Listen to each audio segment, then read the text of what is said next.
Hello and welcome to the Kuribros, a Yu-Gi-Oh! Anime recap podcast. I'm your host Phoenix, and my Transformers OC is Optimus Crime. You can guess what he's about. Joining me is my co-host, whose Transformers OC I'm giving to him is Legatron. It's Andy. Andy, if you need me to explain Legatron, he's just like Megatron, but whatever he turns into keeps the legs. I knew this intro would catch you off guard. Oh, no. I prepared this on like Wednesday. Did you really? Yeah, I thought about it. I was like, oh, that's going to get him. Well, this is Legatron, aka Andy, aka I'm coming off from being sick, so I apologize to the audience if it's nasally. But we are on episode 10. We are in the double digits of this podcast, so I want to kind of give us a little pat on the back before we get started on everything. Congratulations, Phoenix, for getting here. Congratulations to me for getting here as well. So I don't know. This has been really exciting. We're actually getting to the end of the Duelist Kingdom arc in this episode, and it's kind of cool to kind of reflect on it as we are getting into the end here with season 1 in the next few episodes. Yes, it's very well spaced out. Actually, we were able to get to what we're going to be covering in this, which is the finale of Duelist Kingdom on 10 episodes. Feels very well paced out. And I think we've done a very impressive job of being able to cover the material very well. If someone out there disagrees, leave a 5-star review, so I'll read your explanation of why. Yeah, give us the 5-star review, then we'll kind of maybe consider the criticism. But last episode, we kind of looked into the Duelist Kingdom finals, quote-unquote, with Yugi versus Joey. That was anime only. And then we actually did start the Yugi versus Pegasus duel, which is the final duel of the Duelist Kingdom. And it was, very good material to kind of cover. I'm very excited to kind of finish up this duel. I think kind of revisiting this duel is actually very interesting. So I'm actually really excited to talk about it. I felt very much the same way. I enjoyed a lot more of the outside of duel things than I expected, seeing the friendship squad looking in on it, seeing the sort of subplot going on in the background with Tristan, Bakura, and Mokuba was entertaining. And overall, I think this was a very good finale to wrap up all the stuff that it started with. I kind of disagree about the Tristan stuff, but you all understand why. Well, I don't think it was super amazing, but I liked parts of it, which we'll get to when we get to it. Yeah. Well, without further ado, do you want to get to it? I would love nothing more. So, episode 37, or chapter 69, opens up with Yami in a real pickle. Recapping for the audience that he can't destroy the Toon monsters as long as Toon World is in play, and he can't play defense due to Gorgon's Eye being in play. Ugh. Yami plays the Dark Magician and then uses the magical hats to shore up his defenses as well as he can, hoping to stall Pegasus out by making him guess. But Maximilian J. Pegasus, or Maximilian J. Crawford, reminds him that this is pointless because, apparently, Yami chooses what hat Dark Magician hides under, and Pegasus can just read his mind and know which one to attack. How does magical hats work, actually, in the, game? During the opponent's battle phase, choose 2 spells and traps from your deck and 1 monster in your main monster zone. Special summon them as monsters that are 0/0 in face-down defense position. Set the chosen monster from the field if it was face up, and then shuffle them all around in the field. The 2 cards you chose from your deck are destroyed at the end of the battle phase and cannot remain in the field except during the battle phase. So it's a 1 turn, making your opponent choose a 1 in 3 to hit whatever monster you want. So more Yugi bullshit. Yeah, because he's always making 4, which to be fair, there are 4 hats on the art, but no, it's only 3. I think there was a combo with magical hats to use with Statue of the Wicked, which when it's destroyed, it comes back as a Wicked token, but I don't think that was ever a super popular thing because magical hats was never a great card. No, it's definitely not as great as it was in the anime. Nope, because in the anime you can just choose where it's hidden and put spells under it and do nonsense like that. Or Spellbinding Circle. Ah, the classic. Joey and Taya tell Yami not to give up, and Pegasus attacks with his lovable freak Toon summoned skull. But as he does, the Millennium Puzzle begins to shine. Pegasus is then surprised to see that Dark Magician's data is still in the field, saying it's unbelievable, and is revealed that Yami and Yugi have switched places. when Pegasus attacked, and now little Yugi is dueling on the other side of the field, and has switched the hat Dark Magician is under. This feels like cheating to be able to switch that up after it's already in play, but Pegasus is reading minds, so it kind of evens out in my eyes. Pegasus is already bullshitting himself, so he might as well just, bullshit himself. Normally I'll call out Yugi's cheating, but this time I'll say it's fine because Pegasus is cheating harder, and also has hostages. I guess in this show, if you have a Millennium item, you just have the bullshit pass forever. They are the bullshit enablers and plot devices and MacGuffins, and also pretty cool. And also I'm amazed no one ever pawned one off. You're right. Taya and Joey are coping with their friend who little Yugi then tells them about the ghost that possesses him whenever he duels, and they're taking this pretty well, all things considered. We see Yugi and Yami meet inside their heart, and Yugi asks Yami to let him duel alongside him. Yugi sets a card and passes and taunts Pegasus that reading minds, it will not help him because they switch places once more, so Yami comes out. So I just wanted to kind of add that in the manga, this is actually the first time that Yugi and Yami actually meet, like in their hearts, like in the soul, kind of like where they're actually talking to each other. Unlike how the anime kind of has portrayed it till now, where they've kind of been a little bit more at odds and a little bit more aware of each other. Yugi mentions that his voice never reached him no matter how loud he screamed. I think the first time it ever really did anything was during the Yugi Kaiba or Yami Kaiba duel in the right before the finals, because I think that was the first time like great emotion over Yugi, like the great emotion that Yugi brought forth overcame the possession of Yami. This kind of brings me back to my criticism that whichever showrunner, I don't know if it was necessarily like the Japanese showrunner or the 4Kids showrunner, like did not understand how the puzzle tandem worked, because I mentioned before in previous episodes, I don't really like how they kind of make it more confusing, where I feel like if they just kind of read it to this part, they would have cleared it up pretty quickly.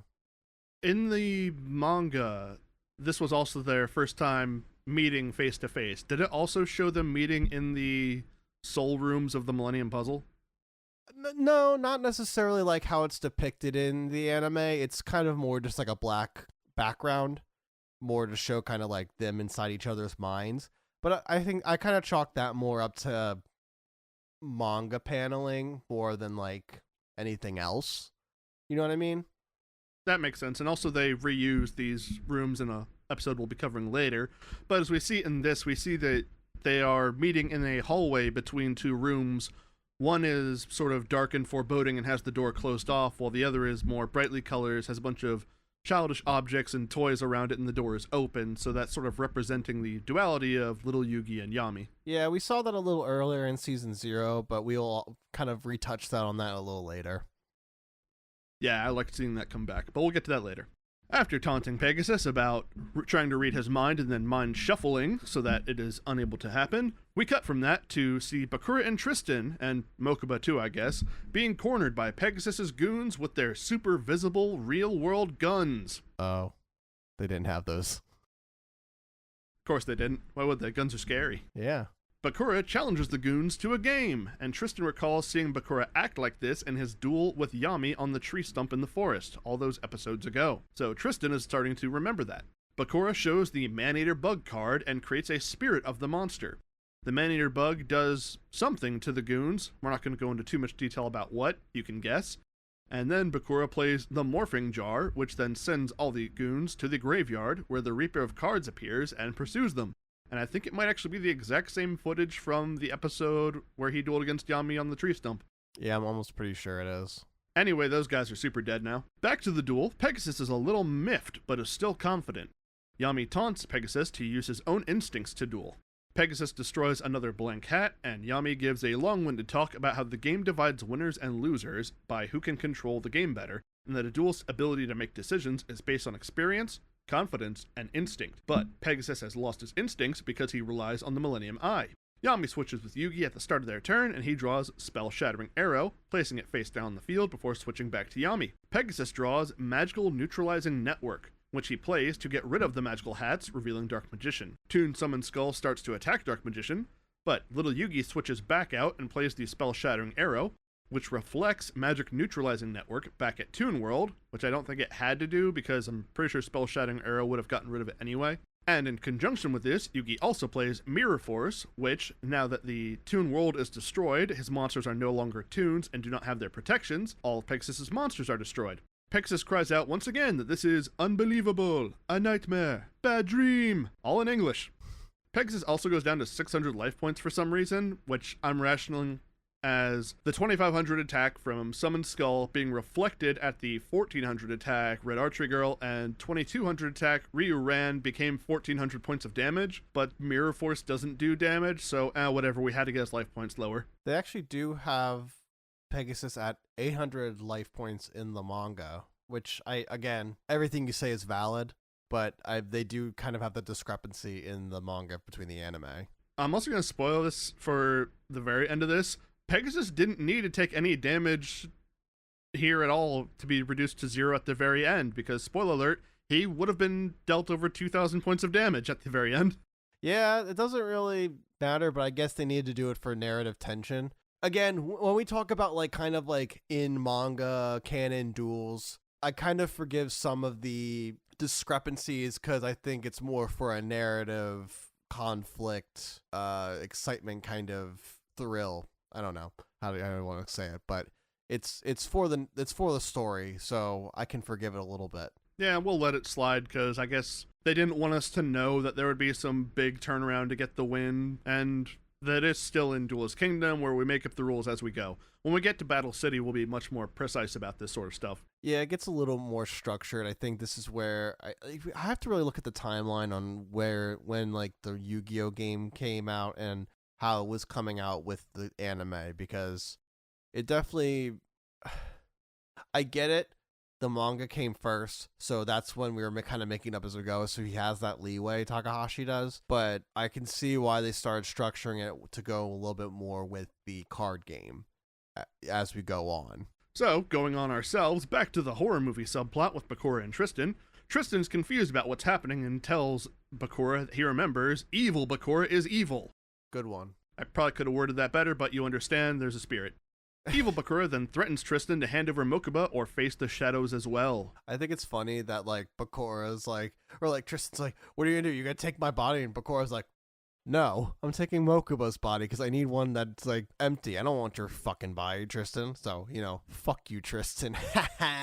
Nerd. No one wants you. No one wants Tristan. We don't need him. Back in the actual duel, Pegasus is right pissed about this turn of events and says, wonderful, super threateningly. He says he can't play around anymore and has to duel with the greatest honor and strategies. And he begins to turn this duel into a shadow game as the episode ends. I also want to say, it is kind of there's a decent level of bullshit with the whole Yugi switching hats and everything while he's doing the mind shuffle stuff, but I gotta say, kind of looking back on the 2 episodes and seeing how Pegasus was just right fucking him for 2 episodes straight, it is nice to see how quickly Yugi and Yami were able to just turn this around in a couple turns with the mind shuffle and everything and really throw Pegasus off his game.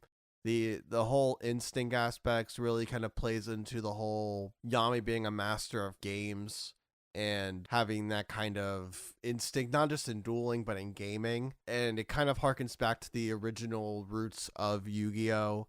Of being a game master rather than just a duel master. So I just thought that was really cool that they're still kind of keeping those roots and keeping that spirit alive with the whole story and making it even better and raising the level of it. Yeah, Yu-Gi-Oh! Super good. People should watch it.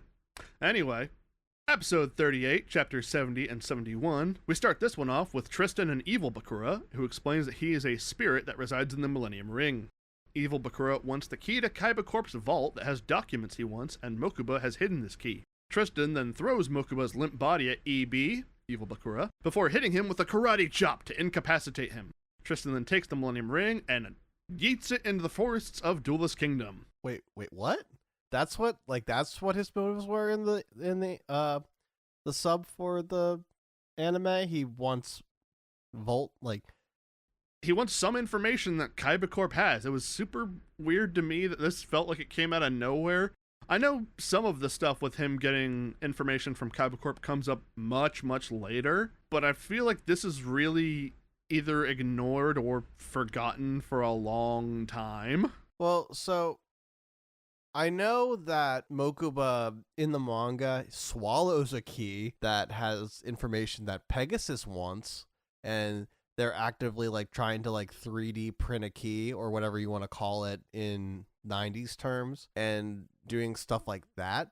But in the dub, Bakura says he wants Mokuba's body because he's an empty vessel, basically, because he doesn't have his soul in it right now. So he figures he could use Mokuba, and I don't know why he thinks he can use a child's body and think he can get very far, but I mean, it is Bakura. He's been able to kind of slither his way through everything so far, so I guess it isn't really that impossible. But he wants that empty vessel so he can do everything because he's worried about what, regular Bakura is going to do because he's already put up such a fight, which makes more sense. It does, and it doesn't. It's all super weird and inconsistent. I'm not going to sweat it too much because it's Duelist Kingdom, and it's really about Pegasus. Yeah, is what it is. They made a background villain, and they're figuring out what to do with him because they also have another background antagonist in Kaiba, but he's currently an empty husk right now.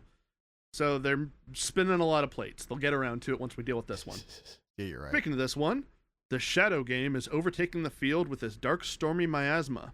Tristan then rejoins the squad, hauling Bakura and Mokuba on his shoulders. The conscious Friendship Squad goes down to the entryway to try and see better into the duel, which is on the side where Yugi had entered the field. Inside the shadows, Pegasus is taunting Yugi, and Yami takes over since being in the shadows is taxing on Yugi. Pegasus then plays the card Dark Eyes Illusionist and explains that the dual field tech is useless in a shadow game, despite how advanced it is, and that duelist's emotional strength makes monsters materialize. I'll be drawing on this fact in the future. Pegasus does give some lore about how he thought up Duel Monsters 7 years prior to the present story. When he visited the Egypt's Valley of the Kings 3,000 years ago, Egyptian magicians had the power to seal monsters into stone tablets and use them for battle in the pharaoh's court. The legend was written in the Book of Thoth and passed down for generations, and eventually inspiring the tarot cards is what he says. I don't know if it's necessarily like tarot cards like we know them or what, but the card games came from this kind of source, which is, I thought, very interesting and kind of like something he likes to allude to. So he's like trying to, with this shadow game, revive these shadow battles that the Egyptian magicians would deal with. And that's kind of his explanation for it. Also, there is no shadow barrier in the manga. It's just like visually between Pegasus and Yugi Yami, they see like a shadow game happening. But to the Friendship Squad, looks like a regular duel, but Yugi looks like he's sweating a little harder. Weird differences. Yami suspects that the Dark Eyes Illusionist has some special abilities because it has 0 attack and defense. He plays Curse of Dragon and passes turn, switching back to little Yugi, who feels the shadows pressing in on him already. Outside the shadows, Taya can feel that Yugi is in trouble, and Tristan tells the squad that Bakura has evil shadow magic powers too. They're like, oh, okay. They don't address this further other than that. Here it is normal. Oh, yeah, that's normal. Pegasus sets 1 card and passes. Yami takes back over the body and attacks with Curse of Dragon, but Pegasus uses the Dark Eyes Illusionist effect to stop the attack. I don't think that's what it actually does. I haven't double-checked, but meh. Then Pegasus, still on Yugi's turn, plays Black Illusion Ritual, sacrificing the illusionist to summon Relinquished, a true freak. No legs, an eye on the end of a stalk, big claw hands, membranous wings, and a concerning orifice all coated in a teal paint job. I weirdly want to point out that Pegasus also sacrifices a unnamed monster with Dark Eyes Illusionist to ritual summon Relinquished. They don't show it. He just says, I have a monster that I'm also going to use. Because I think ritual summon's a little weird in the manga, because I don't think they fully realized what it was supposed to do yet. But I'll kind of get more into that in the next coming episodes. And I just double-checked. Dark Eyes Illusionist is when it's flipped face up. Target 1 monster on the field, and it cannot attack while this card is on the field. So it does have a stop attacking effect, just done a little differently. So, Pegasus uses Relinquished effect, still on Yugi's turn, to absorb the Curse of Dragon into itself. He then attacks with Dark Magician, but Relinquished uses the absorbed dragon as a shield, and the damage is then dealt to Yami. The shield manifests as Relinquished pulling its wings over itself and the Curse of Dragon being, like, pushed through the membrane. Yeah, it's gross. Super gross. Yeah. Oh, also, Relinquished did absorb Curse of Dragon through its concerning orifice. So have fun picturing that in your mind. I mean, you could watch the anime if you're Sure. not already watching it. You should be if you're listening to this. Yeah, it's a nice little follow along. We'll make a bingo game for you guys to keep up with at home. On his turn now, Pegasus uses Relinquish to absorb the Dark Magician, and Yami is feeling the pressure, but Yugi tells him not to give up. Little Yugi takes over this turn, setting one card, playing Feral Imp in defense. Pegasus attacks the imp, causing Little Yugi to pass out from the force of the Shadow Duel, which the Friendship Squad can feel outside the barrier. Taya tries to run into the shadows, but is immediately pushed out the same way she came in. Tristan tries it too, but exits on the opposite side on Pegasus' field. And I just thought it'd be really funny if after the duel ends, Tristan's just waiting behind Pegasus and starts jumping him. He's just like, fuck you! Anyway, that's not what happens. Yami then takes over the body, swearing vengeance on Pegasus for the 100th time this arc. Yami draws a card, and Pegasus goes back to reading minds. Yami plays defensively and gets bopped by Relinquished. Pegasus then plays Jigen Bakudan, which is a bomb monster that will destroy all monsters on the field in 2 turns. And when it does, it will destroy the absorbed Dark Magician and Relinquished. But because Dark Magician has attack points and Relinquished doesn't, damage will be dealt to Yugi, but not to Pegasus. So if the bomb goes off, Yugi will lose. The episode ends with Yami super sweating what he's going to do, because he has nothing in his hand to get him out of this mess. I like to point out, because you kind of went over it for, I think, perfectly fine reasons. The monster Yugi plays is Winged Dragon, Guardian of the Fortress #1. In the manga, Pegasus doesn't destroy Winged Dragon. He actually has Relinquish absorbed him along with Dark Magician. So Relinquish's attacks becomes 3,900 and his defense becomes 3,300. There's a kind of a reason manga-wise why he does it, or why it happens the way it does, but it doesn't ultimately matter in the end. I just kind of wanted to point that out in a manga to anime sense. Don't worry, when we direct the remake, we'll fix it. Yeah, well, We can do it right. well, right's a strong word. Make them do it better. We can use the retrains, which are like Millennium. Well, I'll get to it when the actual monster comes out, but Relinquished has gotten support over the years. Well, I mean, what's Relinquish's effect? Is it just doing what it would do? So, Relinquished has the big claim to fame of being like the longest description of abilities for a long time. So I'm going to read off to all of you the mountain of text that Relinquished has, or at the time it did, because I know they had to change the font size for Relinquished effect because there was so many words. Yeah, I remember as a kid, it was one of those things where I would read it and then I just kind of, my eyes would glaze over, I remember. Yeah. You can ritual summon this card with Black Illusion Ritual. Once per turn, you can target one monster your opponent controls, equip that target to this card. This card's attack and defense become equal to the equipped monsters. If this card would be destroyed by a battle, destroy the equipped monster instead. While equipped with a monster, any battle damage you take from battles involving this card inflicts equal effect damage to your opponent. Which, compared to a lot of cards that exist now, that's not that much. I'm looking at you, Endymion, Mighty Master of Magic. Well, ooh. Yeah, Endymion's a nightmare. I hate him. I hate looking at him. I hate his text. I hate his words. I hate his dumb effects. I hate he uses spell counters. I hate him. He sucks. I have no idea what that card is, but we'll maybe one day figure that out. You're living the dream. I want a dream. Can you only do the one monster though? I kind of I think they did errata it, so it says you can only equip one monster at a time. Let me see if I can find an. What does errata mean? Errata is when they add qualifiers to effects to clarify. Okay, because I've been going off Yu-Gi-Oh! Going on to because I follow more One Piece TCG right now. I've been seeing a lot of regards to the base set box, people saying pre-errata, post-errata. So I guess that means when they did the reprints for the base set, that those have clarified text then. Okay. Yeah, so Relinquished has had 5 erratas, and the one I just read was its 5th. So its original effect is, this monster can take on the attack and defense of one opponent's monster on the field. A face-down monster results in 0 attack and 0 defense. Treat the selected monster as an equipped card and use it to equip to Relinquished. You may use this effect only once per turn and can equip Relinquished with only one monster at a time. When your opponent's monster attacks this monster with an attack higher than Relinquished, the equipped monster is destroyed instead of Relinquished.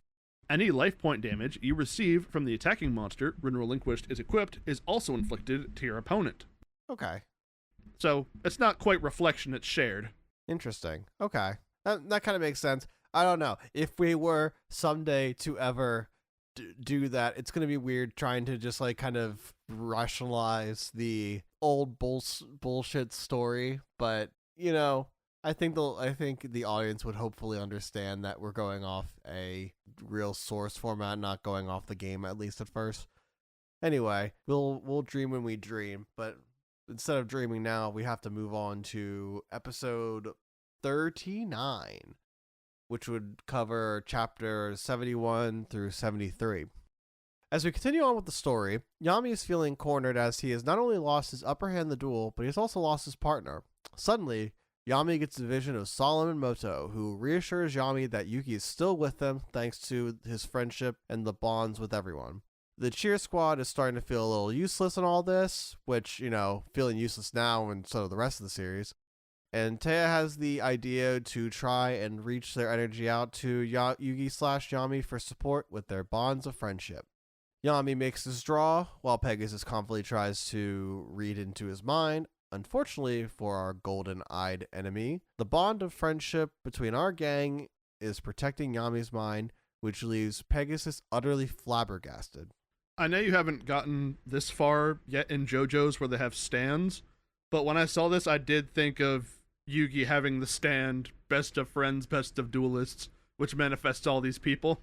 Oh yeah, to anyone, I'm very, very slowly reading JoJo's Bizarre Adventure, and I'm only on part 2. I'm kind of going in between a bunch of different mangas right now, and I'm kind of slowing down. But maybe one day I'll get to stands. I know what they are, or like I have an idea of what they are because I've seen them in media, but I don't know anything about them yet. But maybe we'll get there someday. Maybe that's something we'll talk about someday on an off episode. This joke's going to be hilarious to you when you get that far.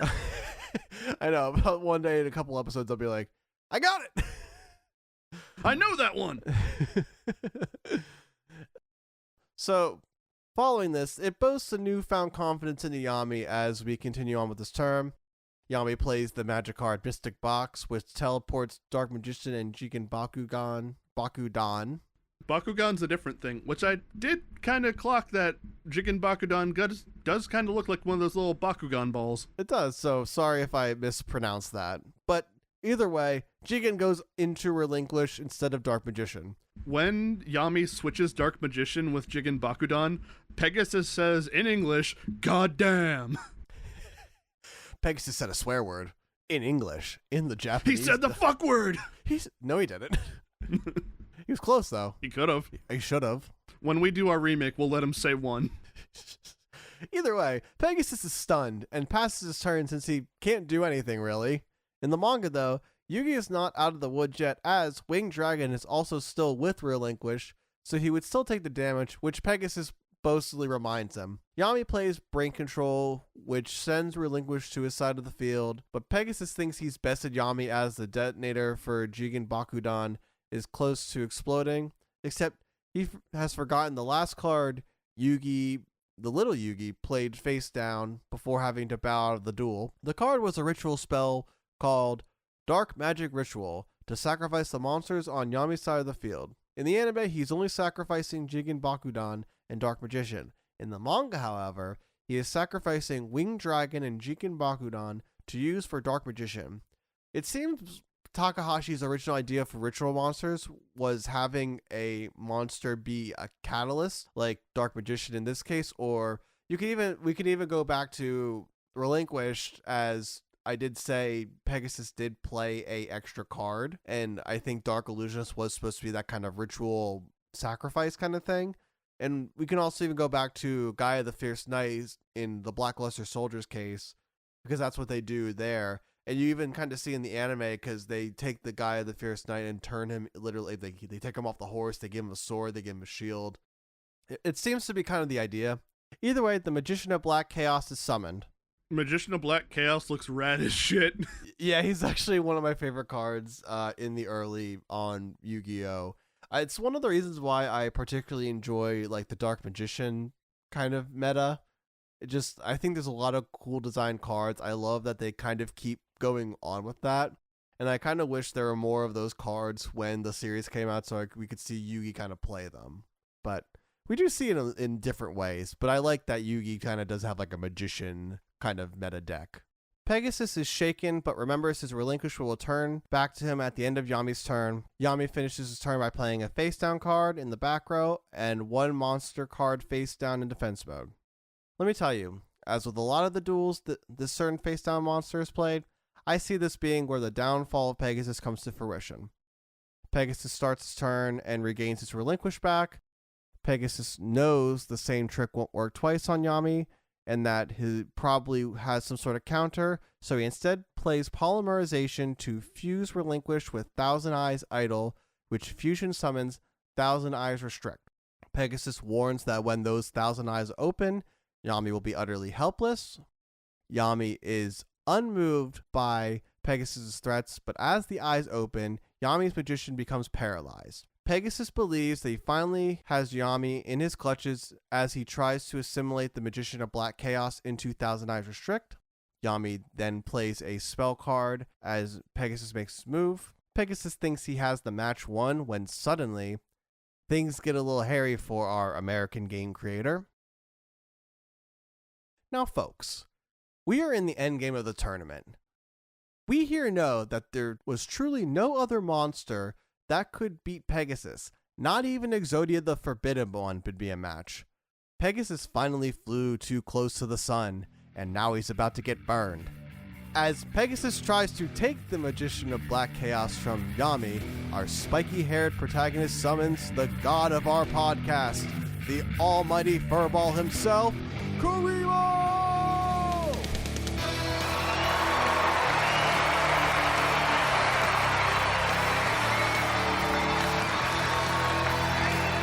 Along with the magic card combo of Multiply, we have tens of thousands of our divine furry idol flooding the field, protecting the Magician of Black Chaos.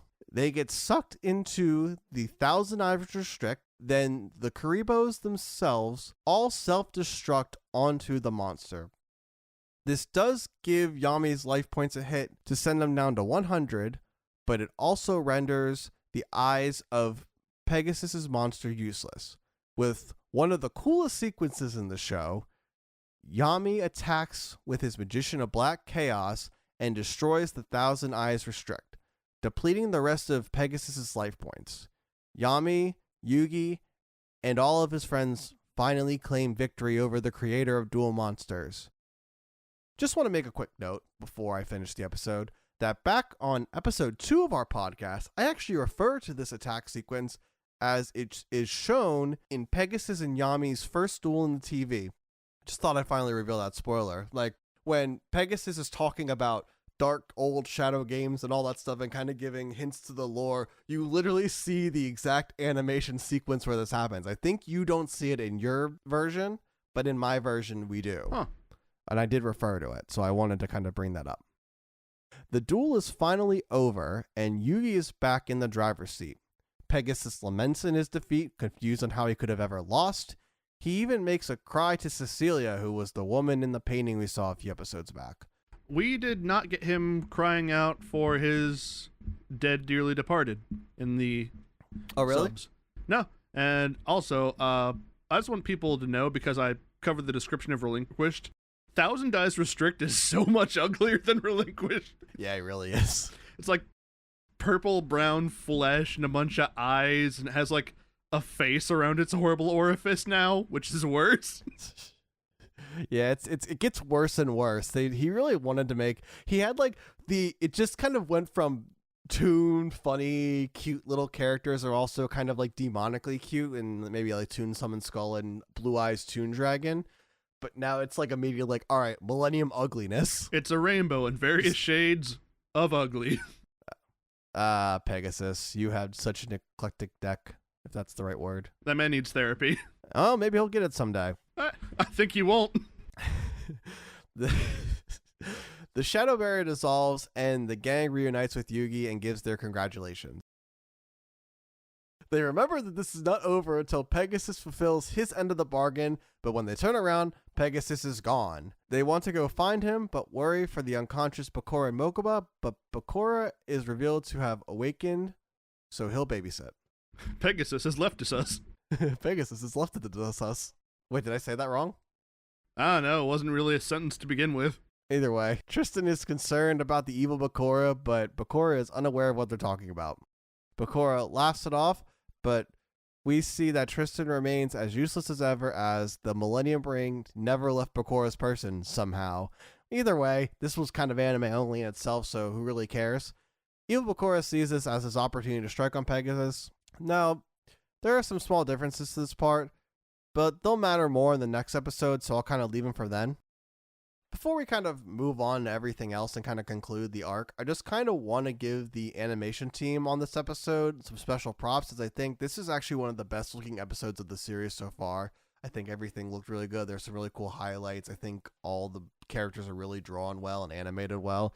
So I just want to give kind of a actual thank you to the episode director and storyboard artist Naoki Ishikawa, the animation director Hidekazu Shimimura, the art director Nobuto Sakamoto, and the rest of the animation team, who I'm sure worked tirelessly to make this episode look as good as it did.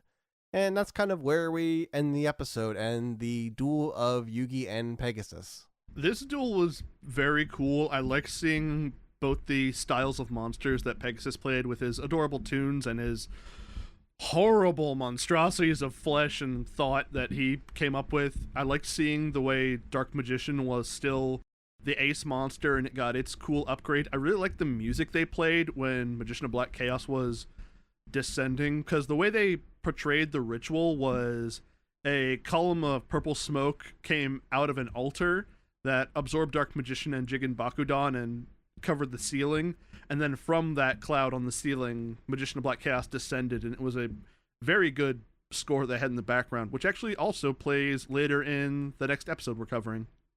Yeah, or this episode, rather.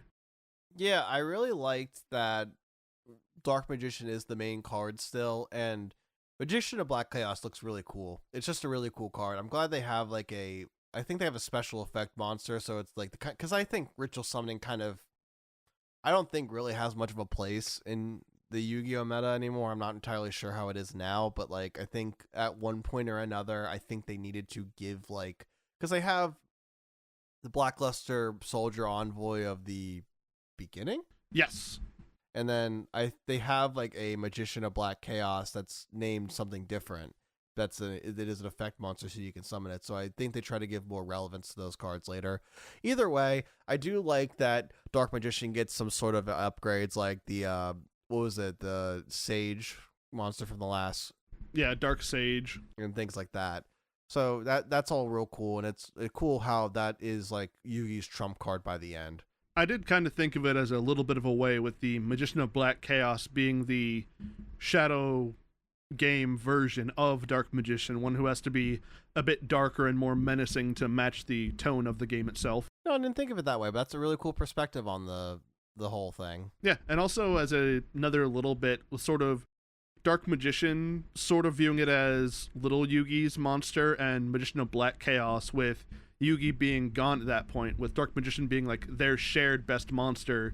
This is it with a bit more of just Yami's influence over it, despite it being summoned through little Yugi's card. Yeah, I think Yami means dark in Japanese, or something of another. So I do really like that. I think narratively that works really, really well. Good thing to point out. Yeah, it's almost like I took a lot of English classes in college, and I can look for themes and symbolisms. The curtains are blue. Oh boy, they sure are. Well, the curtains are dead wife. The curtains. These curtains remind me of my dead wife who died. What's your name? Oh, dead wifeson. Well, blue curtains. We buried her in blue curtains. Jesus Christ. So, well, let's get on to the finishing up with the Duelist Kingdom arc and kind of some fucky shit to kind of happen in these last little bit. Yeah, this episode's really packed with plot. Yeah, and I have a lot to talk about with the manga too, because there's little things that happen differently in the manga, which I don't get, but I kind of also get. So, whatever, we'll kind of get there when we get there, which is now. Because as I will cover episode 40, which covers chapters 73 and 74. And I'm also actually going to, I'll note this now, I am going to actually go into episode 41, which I don't know if it is the same for you, but the first 5 minutes of episode 41 are the last 5 minutes of the arc, which I don't understand why they're doing it that way. These are the things that I don't understand with like padding of time and things like that, because we'll get there when we get there. So, as we get into the last episode of Duelist Kingdom arc proper, I want to just discuss some of the manga anime differences. Pegasus does not run away as he does in the anime at the end of the last episode. He actually fulfills his promise in front of Yami and frees everyone's souls. The Big Five are upset, along with Pegasus's bodyguards. They're kind of like lamenting also. They're like, oh no, our boss lost. That's crazy. Pegasus then compliments Yami on his use of the puzzle and hints at an evil intelligence inside of the Millennium items. Yami then demands that Pegasus tell him about what he knows about the items. But we will now get there when we get there, as we get into the episode proper, as the gang runs around the castle looking for Pegasus, when Taya remembers the tower from the episode before the finals. So they decide to go check it out while Pegasus is licking his wounds and everything in his study. He releases the souls as promised, and then he turns to his painting of Cecilia, or Cyndia in the manga, and laments over his now shattered goal to bring her back, when suddenly Evil Bakura appears. Evil Bakura comes with a deck of duel monster cards and uses them as tarot cards for some reason. Yeah, you'd think we would have saved this mechanic for GX, but no, we're going to do it now too. And he finds out Pegasus is doing this all for love, masking his true objectives. I guess when he says that, I'm saying the whole like Kaiba Corp takeover and getting the Millennium item. You think he was doing it to like rule the world or something, but he was actually doing it to bring back Cecilia. And he predicts that he will be the one to silence Pegasus. They play a shadow game where a weakened Pegasus loses because, you know, he just used his shadow powers. You say they play a shadow game. They do beams at each other. They say it's a shadow game. What do you want me to tell you? I can't just go up to someone and say, I challenge you to a shadow game, and then stab him. Like, aha, I've made the better move than you in this game of stabbing. To be fair, that is what they do in the literal first chapter. All right, fine, they got points for consistency. I retract my complaint. Well, either way, a weakened Pegasus loses and Evil Bakura takes Pegasus' Millennium Eye. The gang comes to the tower to find Pegasus being carried out by Croquet and his bodyguards. Yugi asks if Pegasus fulfilled his end of the bargain, which Croquet shrugs him off as he tends to his boss' ailments. The gang goes into Pegasus' study and finds Pegasus' journal. We start to go into Pegasus' lore as we learn that he was in love with a woman years ago. In the sub, they do reference that the journal is written in English, which Taya says, yeah, Pegasus was American, of course it would be. And so Taya is actually the one who reads the journal for everyone, because she wants to go to America to go to a dance school, so she's bilingual, I guess. She's learned English. Good for her. Yeah, it's actually really interesting. Oh, that's an interesting tidbit. Well, they wouldn't really need to do that in the dub because they don't really establish that stuff. Either way, we start going into Pegasus' lore as we learn he was in love with a woman years ago. He met her as a young child at a parent country club event. This is another thing that I'm interjecting a lot here, but Pegasus does say that his father owned a casino in Vegas and that at one of the functions he met Cyndia or Cecilia all those years ago when they were kids. So Pegasus has connections to Vegas, I guess. Something like that, I guess. But either way, she even inspired Pegasus to take up painting because I guess she was so beautiful. Because that he did say like she would be his muse for a long time. This is another difference because it doesn't say in the sub that she inspired him. It says that they talked about their dreams and how he wanted to be an artist already and travel the world. Oh, weird. Unfortunately, she died of an undisclosed illness, which sent Pegasus into a spiraling depression like most people would. She came down with a terrible case of anime plot contrivances. She truly did. A case of terrible blue curtains. He swore he would find a way to undo this tragedy. He swore he would avenge her for the curtains. How dare! And he never had curtains ever again. He tore them all down. Oh, fuck those curtains. I'll avenge you, my love. Well, to get away from all those curtains, he ends up traveling to Egypt, where he Where they becomes don't have curtains. apparently It's a not. curtainless land.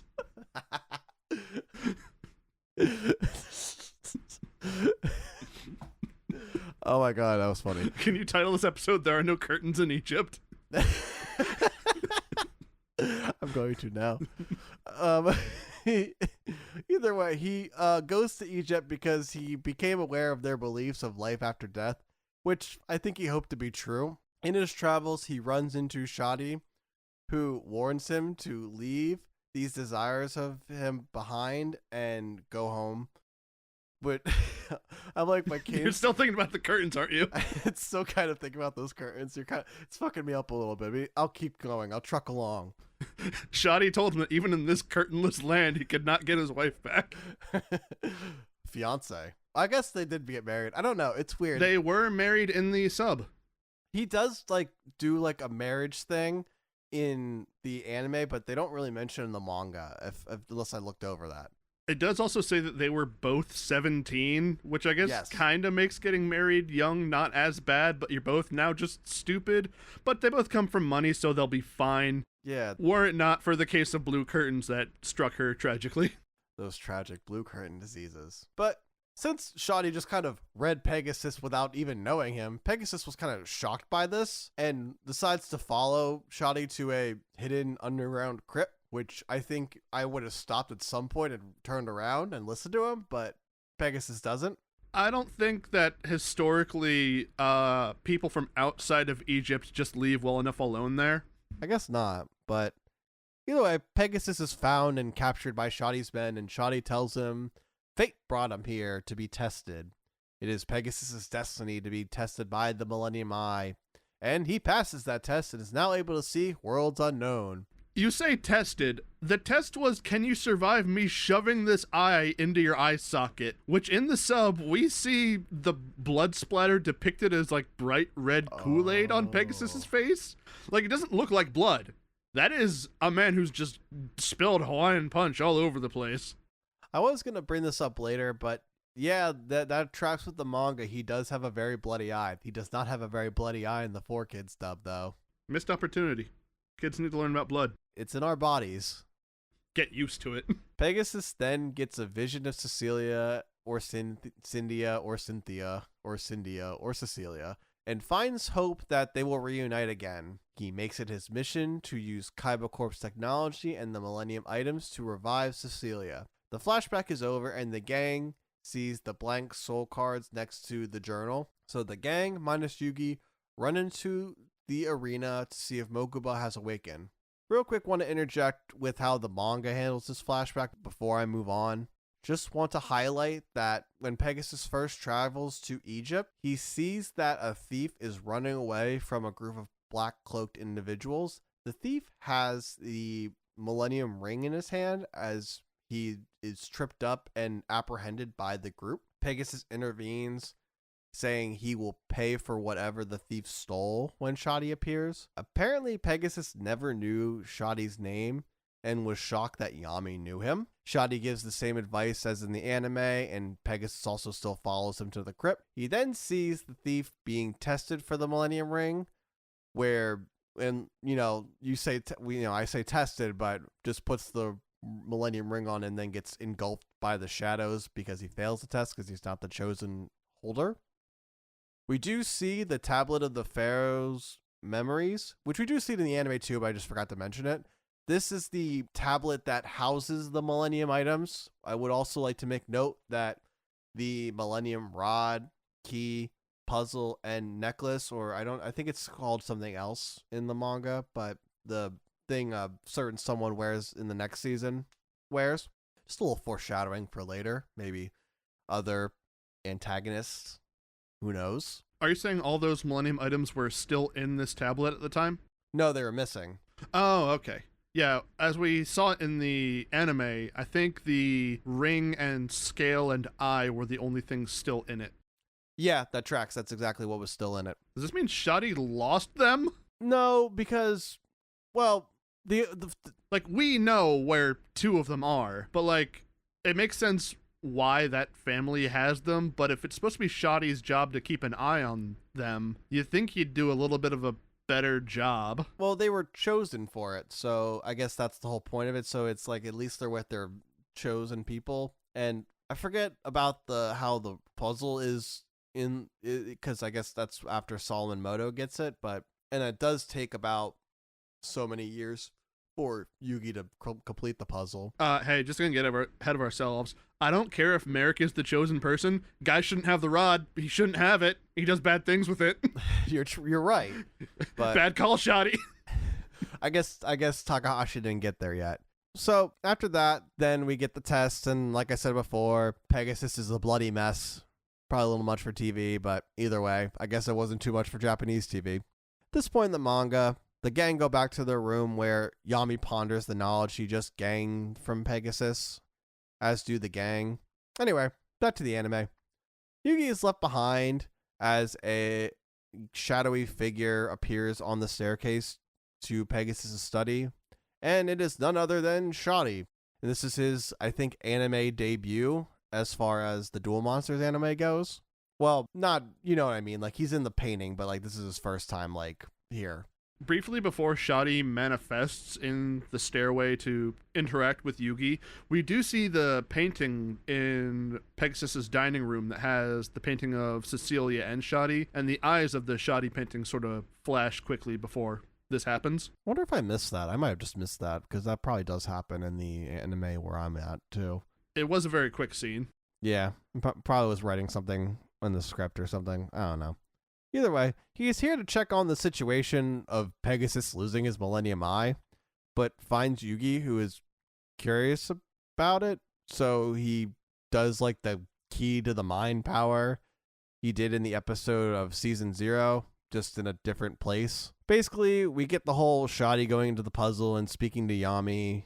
He gives lore about the whole prophecy, about the items, and his role connected to them as their guard. He is searching for the thief, and he accuses Yami. We then get the whole kind of fuck around from the Shoddy episode in Season 0 we've already kind of gone over, so I don't feel super compelled to retread that part. Only difference really worth noting in that is that Yugi is actually the one who saved Shoddy from falling in the last trap. You know, like he was supposed to fall on that one pitfall, and it's actually Yami in the episode we went over. And I think that was supposed to kind of say like, oh, Yami's not such a bad guy, but it's Yugi in this one, and either way it kind of makes sense. And then they kind of go on a little small lore journey. They walk down a hallway with monster tablets where we get the, you know, like the in the dub we get that whole like long ago when the pyramids were still young, like you remember that from long ago. Very hard to forget. A scene that is ingrained in my brain since childhood. So Shoddy literally just says that. Like, he just says that whole thing. And while he's saying it, the Dark Magician appears from the tablet and tries to attack. And Shoddy tries to defend with the Blue Eyes White Dragon, which is, I guess, a tablet on the floor. But Yugi objects and talks the Dark Magician into standing down, which kind of surprises Shoddy and determines that Yugi could very well be the chosen one. A light shines on them and they are back in the real world. Shoddy apologizes and says, I did not know you were the chosen one and our prophecies had come to pass. He then warns Yugi of the Millennium Eye theft and that it is the first sign of evil preparing to take the remaining items and to be prepared for someone to try and take the puzzle. Yugi tries to ask more questions, but then Shoddy disappears. In the subs, we get the scene with Dark Magician and summoning the Blue Eyes. Yugi calls out that he shouldn't try to attack because Dark Magician is his monster, and Shoddy says that this is the monster that is sworn as the protector of the king, and he questions Yugi's place in that. Oh, it's funny because they don't really mention that much. They do mention it like, oh, it isn't like Yugi does mention, oh, like I play this monster, like let me talk to it, like I like Dark Magician, but he doesn't say anything about like he's the protector of such and such, or at least not that I recall. Again, might have missed that. I do like that this bit with Dark Magician being the protector of the king is brought up this early because of how long from now we're going to bring up why. It's a good little bit. So it's nice that there's a little foreshadowing there. I don't know if that like maybe they knew that going on, but I guess it was kind of always meant to be that way. This is where episode 40 ends, but I quickly want to note a change in the manga from the anime that deals with the episode. While the gang are doing their thing and tying up all the loose ends that I'll kind of mention later that they need to do for the arc, we do cut to Pegasus, who's bleeding out of the eye that is housed his Millennium item, as we see that Bakura has taken it after the Shadow game. Seems kind of the same as before, other than the blood, right? And the beam struggle. Turns out, evil Bakura killed Pegasus doing this, so no more Pegasus in the manga from this point on, folks. Pegasus is dead as fuck and won't be coming back in any form in regards to the manga. So, we do see him later in anime stuff, but just so you all know and have that in your heads, Pegasus is dead from this point on in the manga. We will never see him again. The funny man is gone. He can't hurt you anymore or think about curtains. But we'll see him again in the movie and in other seasons. Yeah. But they're anime-only seasons. I'm glad we get to see him again. I would have been bummed out if we'd lost him here. There's actually I don't know if it's a spin-off manga. It's called like Yu-Gi-Oh! R. And I haven't read it yet. I actually do want to read it, but I didn't feel as compelled because it was like Takahashi kind of was like, I think he was overseeing it, but someone else was writing it. And it's dealing with someone who is trying to avenge Pegasus in some way, shape, or form. So this was why my confirmation that he was dead. Like I said before, for some reason, the first 5 minutes of the next episode wraps up the Duelist Kingdom arc. So I'm just going to add that here and then kind of discuss with the manga events further. In the anime, we find the gang running back to the arena and finding Bakura and Mokuba, who is just waking up. Mokuba is worried for Seto Kaiba, who is waking up in his dark, cold dungeon cell. Croquet then appears and gives Yugi an anime-only card called The Ties of Friendship, hand-painted by Maximilian J. Crawford Pegasus himself. He is then declared the King of Games and awarded the prize money, who Yugi then gives it to Joey just like he promised. What a good friend he is. We then see Solomon Moto in the hospital, far away, waking up. And then the gang go outside the castle, start looking for Kaiba, because I guess they didn't assume he would be in like a dungeon cell or something. And we do see him. There's these giant doors that open and Kaiba comes back. I forgot to write this down, but I do want to point out that Croquet gives Yugi in the manga the dual discs and says that Pegasus was trying to take those dual discs for himself kind of thing. I think it was all part of the plan. I'm sure the Big Five kind of cleared him in on it, but he does kind of lament that like it's some sort of, thing about love or whatever. I can't remember the exact quote right now, but hey, shout out to Pegasus for actually being like cool about losing and like keeping his word and giving everything back and more. See, the thing is, like, I could say the dark powers of the Millennium item overtook him, and you can say he had pretty bad motives or motives that he didn't really care of the morale in, or I guess moral, not morale, but by more Alan, are you talking about Alan Moore, the comic writer? Sure, now I am. But he's really cool. This is one of the reasons why he is kind of one of my favorite antagonists in this series, because he's fun, he's got a good charisma to him, and he is not a sore loser, which is really nice. He's a sore loser in the moment, because man absolutely went unhinged when he lost the Toon Monsters. Oh yeah, that was crazy. Either way, Kaiba's back. Mokuba runs to embrace his brother once again. It's a really nice splash page. It's a really nice moment in the anime too. Kaiba then thanks Yugi and says that they will have a real rematch, as the last duel does not count because, try to kill himself. When Kaiba and Mokuba are embracing each other, we see Joey sort of reacting to this and tells the Kaiba brothers to not stray too far from each other again, to look out for each other, which I do appreciate the sort of similarities here between Joey looking at the Kaiba brothers and his own connection with his sister, which I think is a good dynamic. It's funny because all Joey says in the dub is like, "Oh, it's gonna bring like a tear to my eye," like something kind of like it's another dub for the sub. Manly crying. I don't know, some sort of like laughing off kind of way. Yeah. So Kaiba says the last duel doesn't count. Tried to kill himself. Yugi also kind of backed out too. So wasn't really fair. After that, Kaiba and Mokuba decide to, take the helicopter home, and then the gang realize, oh shit, we have no other way home. So they just, chase after Kaiba. Not really too much going on, like differences in the manga, other than they do mention that, hey, where's Bakura? Well, Bakura is, committing murder. Mokuba also convinces Kaiba to let everyone ride on the helicopter with him, and it's kind of like a sweet little Kaiba is like trying to be like the, stone face, like, oh, like I don't care about them, but then he's like, oh, but my brother Mokuba requested this, and sure, fine. My emotional weak spot is telling me to do things. They actually pick up an extra passenger, which I'm sure you'll enjoy, as My Valentine reappears, because apparently all the boats left before she could leave, so how dare they? Yeah, My Valentine mentioned. It's really cool. I was really happy to see that. And so the Duelist Kingdom arc ends on a nice splash page of the helicopter over the ocean and Joey passing Mai a rope ladder, which she's kind of like hanging on real cool, like, as My Valentine would do. And Joey actually almost falls out. And that's where the Duelist Kingdom arc concludes. And we are done. We did it. We got the fucking Duelist Kingdom arc out of the way. It's all done. Yeah, there's one thing that I do have to mention that happens in the sub. I don't think they did this in the dub because I would have remembered.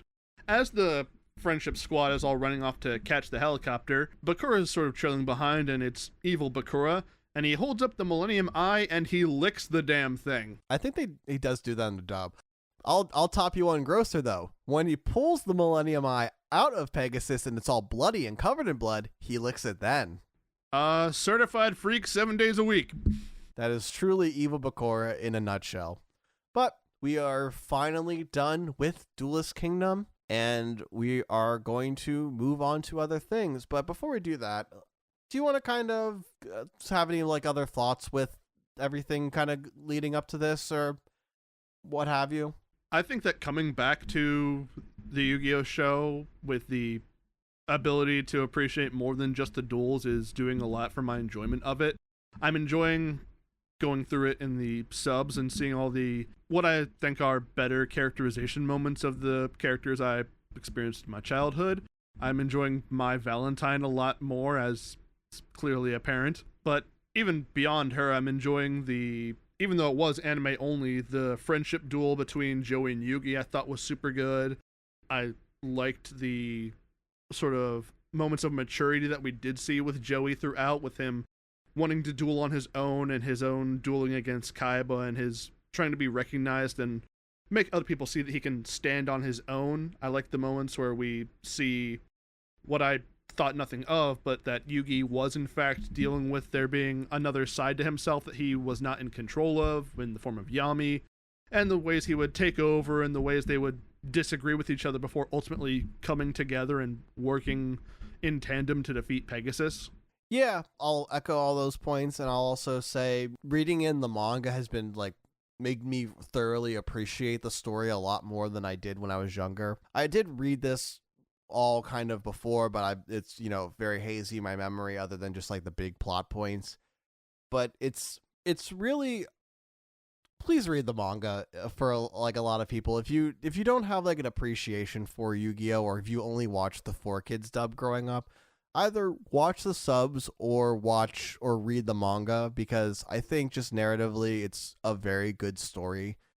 I don't know, like I really like going back to like what you said about Yugi and Joey. Like I'm not someone who likes filler. I very much try to skip filler for most of the things I like to watch. Sometimes I'll watch some filler if it's worth it, but I think they did a pretty decent job with this one. Just kind of seeing how narratively these duels take place and appreciating those a little more, and not really kind of like, I think we would talk about these episodes before, and kind of like before we started doing this show and going like, oh, like they just don't know how to use the cards. Now we kind of understand where that's coming from and everything else. So this was a lot more of an enjoyable watch through than I thought it was going to be. Like I thought this was kind of going to be more of a drag, and then we'd get to Battle City and it'd be like kind of much better. But I'm really excited to kind of keep going and seeing how Takahashi lays out the rest of the story, and also seeing how the anime responds to it. Well, I'm glad you're excited to keep going, but we're not going to be getting to Battle City just yet because we have some things in the way. We got some anime only stuff to do next episode. Yeah, next episode we're going to be covering Rebecca, the Girl from America, and also be covering the Legendary Heroes or Duel Monster Quest. Yeah, these are going to be some very interesting episodes. I remember the Rebecca episodes pretty well, but I do not remember the Legendary Heroes mini arc as well, so this will be interesting to go back to for a couple episodes. The thing that I only really remember about the Legendary Heroes was they were riding on these chicken monsters, and Joey named his drumsticks. I don't remember any of that. I kind of remember the chickens, but I don't remember a lot of that. I do remember this was kind of a way for them to kind of like put cards in the... I think this was a way to just kind of promote cards. But either way, we will get there next episode. And do you want to start plugging in your socials? Absolutely. You can find me on the internet at twitch.tv/com/PhoenixFarce or youtube.com/PhoenixFarce. That's PhoenixFarce. If you go to those places, you can find me playing various internet card games, Yu-Gi-Oh! Master Duel, Magic the Gathering Arena, Marvel Snap, etc. Doing the best that I can to play the games, have fun, be entertaining, crushing it every time, absolutely without issue. I feel like I had more to this bit, but that's where I'm going to end it either way. Where can people find you on the internet? So you can find me on Instagram at apapassergi, PAPPASCRGI. And you can also find Kuribros on all the different social medias. We have a Twitter or an X if you want to be a nerd. We have a Instagram, we have a YouTube, and all the other social medias that will have links in the description below. And, well, that is kind of it. So, signing off, my name's Andy. I'm Phoenix. Giddy up, and goodbye. I was in this episode! It counts!